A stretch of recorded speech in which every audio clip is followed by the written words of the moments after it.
In last week's episode, we talked about how to create active and accountable learners in your secondary science classroom and how to hold the line with those students. And I shared in that episode about the year that I transitioned from teaching at a large public school to a private school. And I was tasked at this new job with teaching a high school course, which was physical science, to eighth graders, because the school was really moving towards a new initiative of having eighth graders take more courses for high school credit, like English 1, Spanish 1, Algebra 1, knocking all of those out in eighth grade. And so the next step was trying physical science. And I shared that it did not go so well. My students pushed back so hard and their parents pushed back even harder. But I held the line of the rigor of the course and what was required for it to be a high school level physical science course. I held them accountable. And I go into the effects of that and exactly what I did in last week's episode. So if you missed episode 155, be sure to go back and give it a listen. But the reason that I am even rehashing that now is because one of the reasons that I was able to do what I did and see it through and stay at that job for several years after that was because I had such supportive admin. And that's what leads me to today's episode, because I know many of you can't relate. I've heard from so many of you that you feel micromanaged either by your admin or your district, and you don't really know how to handle that. This can come in so many forms. It can come through mandated curriculum, mandated grading policies, mandated classroom management, and so much more. And so today we are going to cover all of that. Let's get into it. This is Secondary Science Simplified, a podcast for secondary science teachers who want to engage their students and simplify their lives. I'm Rebecca Joyner from It's Not Rocket Science. As a high school science teacher turned curriculum writer, I am passionate about helping other science teachers love their jobs, serve their students, and do it all in only 40 hours a week. Are you ready to rock the time you spend in your classroom and actually have a life outside of it? You are in the right place, teacher friend. Let's get to today's episode.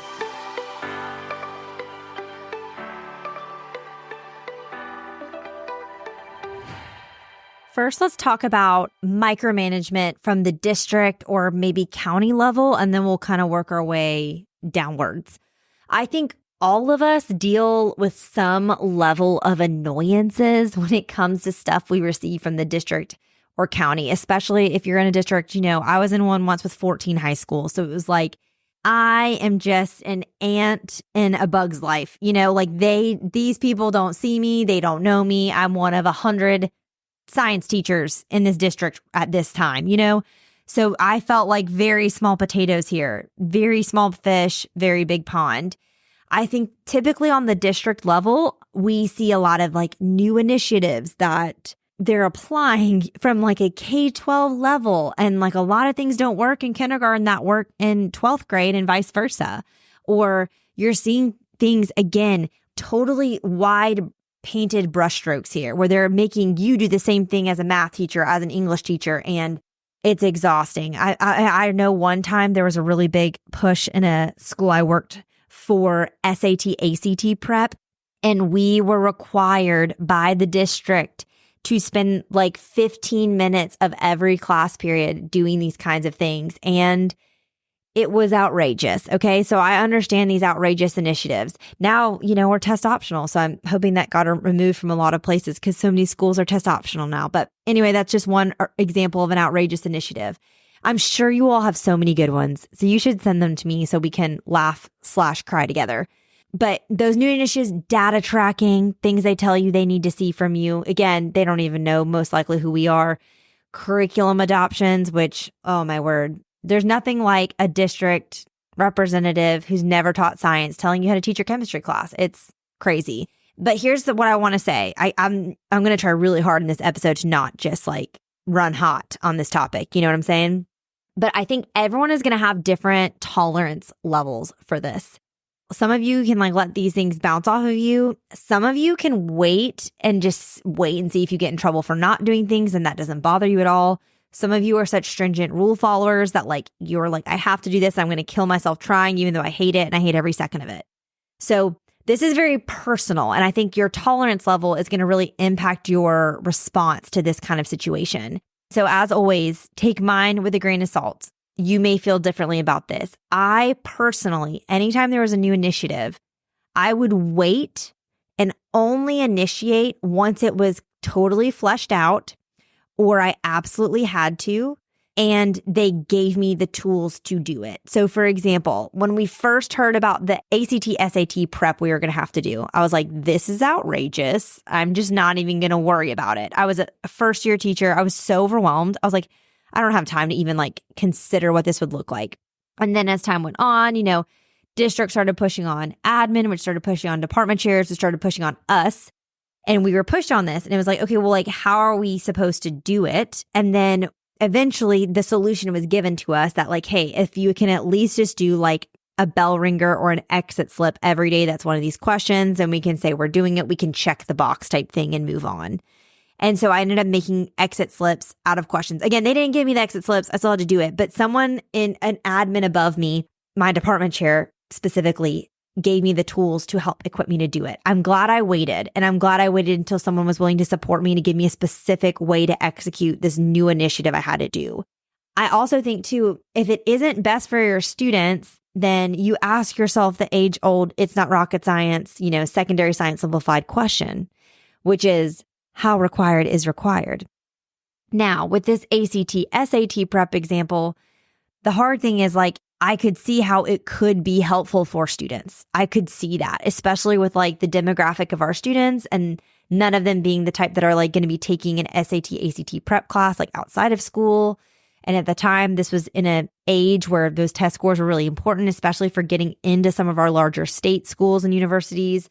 So I could see the benefit.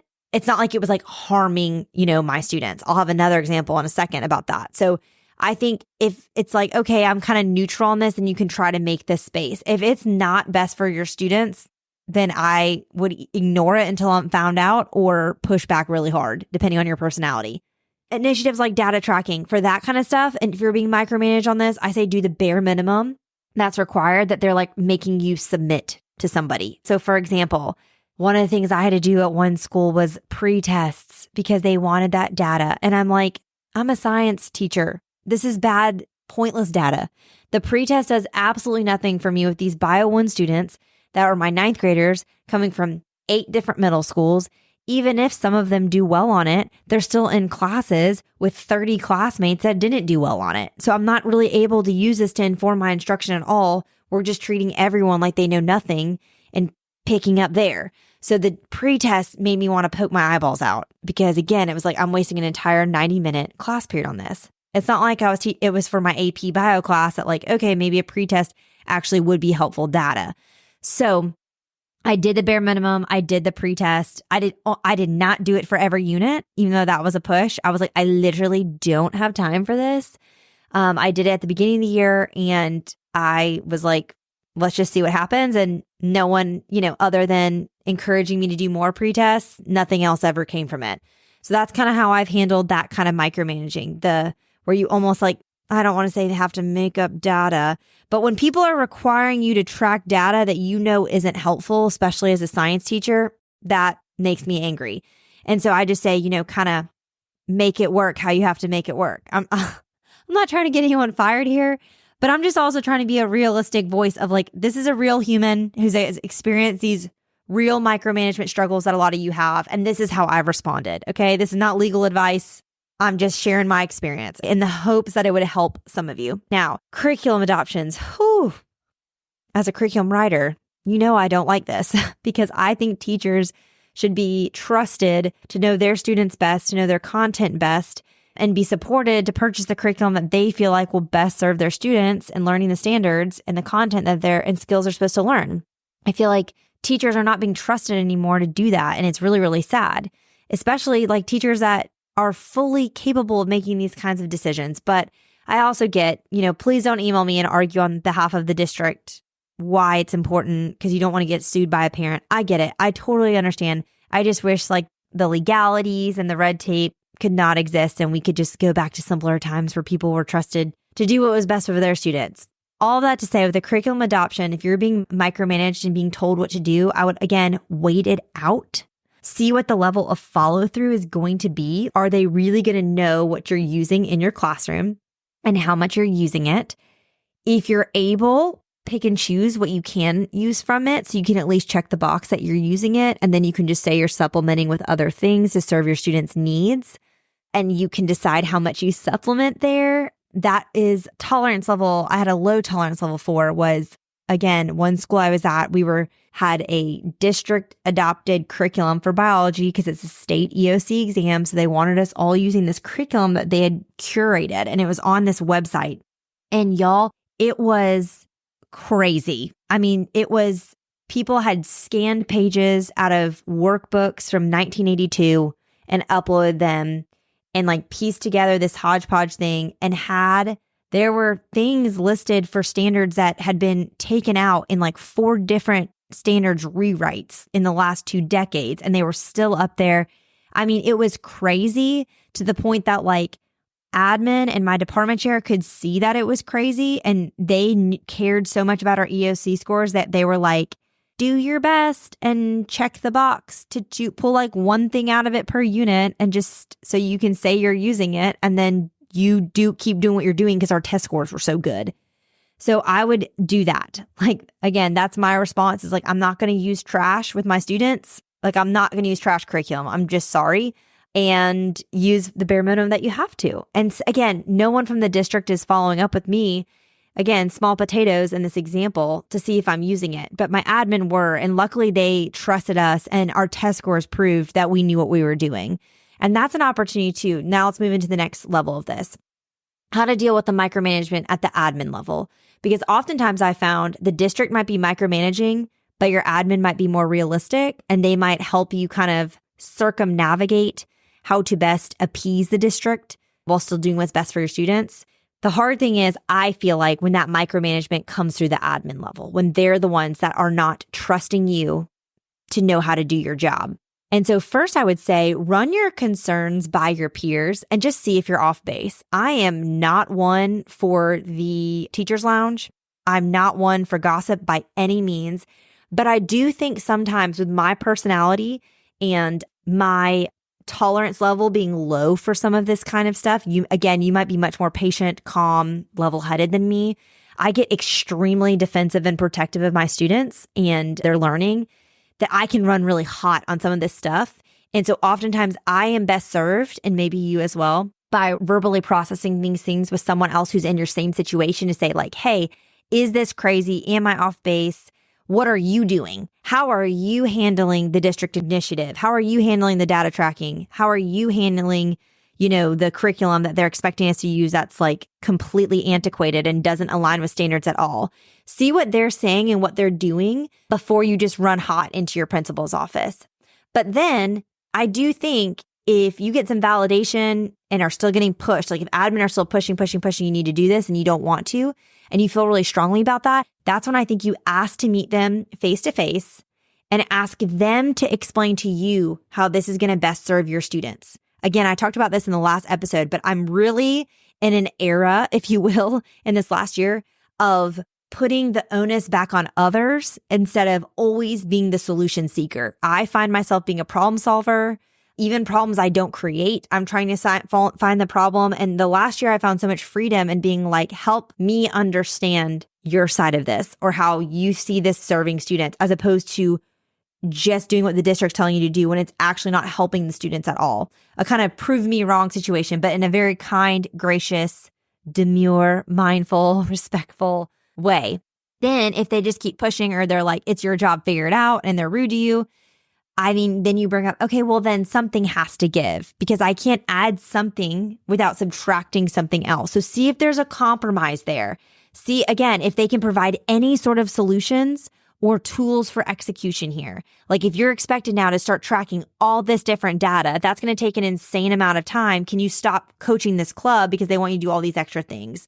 I also think you have a lot of sway if you teach like an EOC course or an AP course, because they want your pass rates. They want your high average on those things. And so I would lean into that. I also love as a science teacher being leaned into anything. I'm always looking for something I don't want to do to have a safety concern so I can bring that up, because I often find the worst admin and the worst districts, the most micromanaging, are the ones whose like number one priority is not getting sued.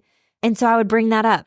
So again, another little side note there, but find a compromise. So another example is I had admin at a school at one point that, and again, I don't know if this was an admin thing or a district thing. I'm not 100% sure in this instance, but they were like pushing that we did common everything, that we were all using the exact same instructional resources. So if we're not going to use this district mandated curriculum, then all 6 biology teachers are using the same ones. And I think it was born of parents complaining about twins and different science teachers' classes having different experiences and one being harder, one being easier, that kind of thing.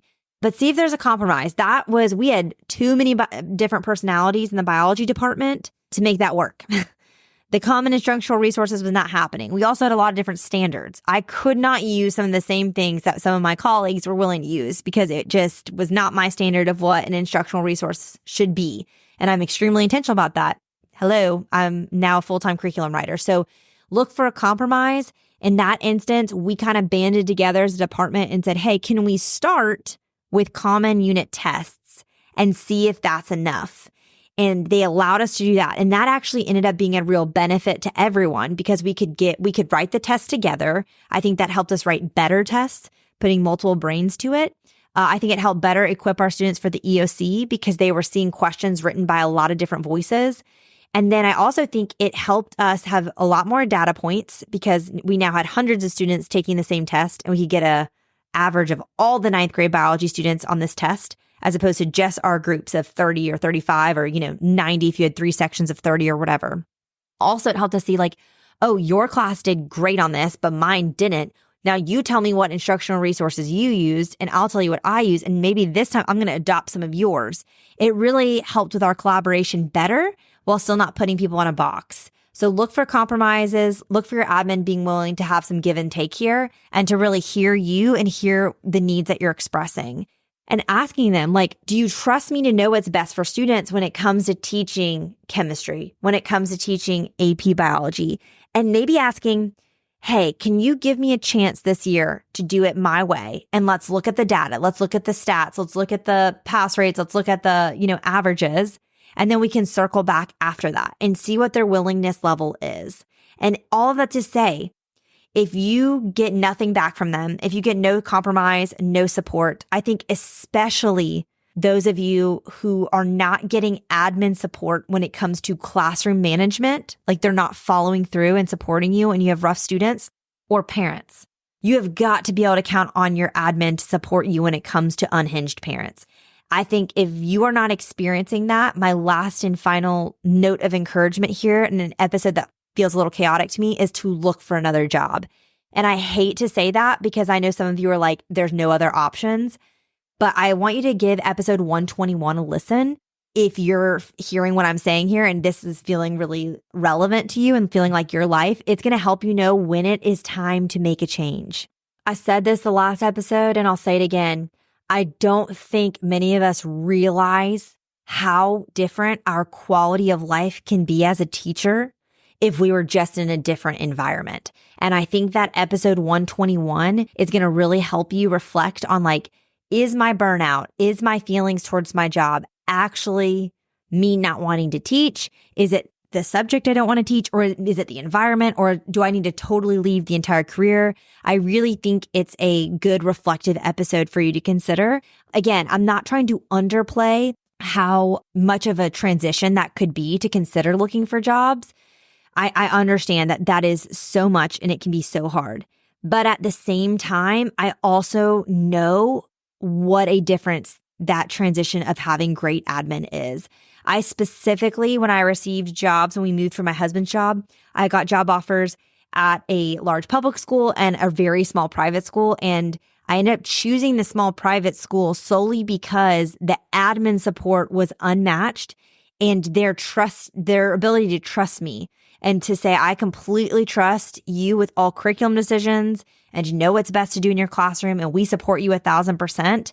And I experienced that there. And It was honestly life-changing. And I would not even say that I had bad admin before by any means. I don't feel like they were bad at all. I feel like they did the best they could with a very large school and there was probably 90 of us teachers, not even including support faculty working at the school. Like it was a lot. I've told you, I was one of like 5 or 6 biology teachers at any given time. I think they did the best they could, but I'm grateful then that when I made the switch, I got to experience something so much different. I was like, wow, didn't realize the grass could be this green. And it was a really positive thing. So I hate to end on a negative note, but hopefully this at least encouraged you with some practical tips, some examples for how I've managed the micromanagement in my past teaching life and that you might be experiencing as well. And I will link those other episodes I mentioned, as well as I have a couple others where I've talked about working with difficult admin, how to get admin to support you better without spending money, that kind of thing. I have several on this. I'll link them in the show notes at itsnotrocketscienceclassroom.com/episode 156. And if you haven't left a review for the podcast yet, I would love it if you did. And especially those of you who have switched from a school to a new school and realized, wow, my admin are so much better now. Or maybe you knew your admin were micromanaging and then you went somewhere else and you were set free into a different admin. I would love if you left a review and just encouraged other teachers who have made the switch, taken that leap, and found a better teaching environment, how much better it's been for you and it's worth maybe considering the change. I think that would really encourage a lot of teachers. All right, teacher friends, that wraps up today's episode. If you're looking for an easy way to start simplifying your life as a secondary science teacher, head to itsnotrocketscienceclassroom.com/challenge to grab your classroom reset challenge. And guess what? It's totally free. Thanks so much for tuning in, and I'll see you here next week. Until then, I'll be rooting for you, teacher friend.